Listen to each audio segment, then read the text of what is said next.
Today we'll be learning about how to log into ChatGPT account. So make sure to watch the video till the end.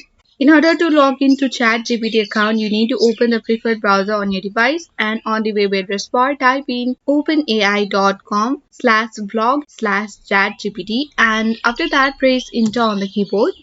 So this will take you to the official site of ChatGPT where you have to click on Try ChatGPT, which is at the left corner of the screen. So click on it, and after that, in order to log in, you need to click on the login button, which is at the left bottom of the screen. So click on the login box, and after that you will taken to this login page where you'll need to enter the email address which is associated with your account.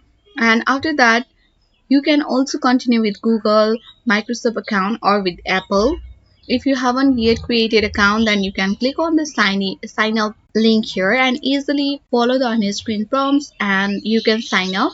Let's enter the email address here. After you enter the email address, you need to click on continue option and here you will require to enter the password. If you forgot your password, then you need to click on this forget password link and easily reset from there. And after that, click on the continue button. Once you click on continue, you will be easily log into your ChatGPT account. I hope this video was helpful for you. If it was, then hit the like button and subscribe to our channel. Thanks for watching and see you in the next video.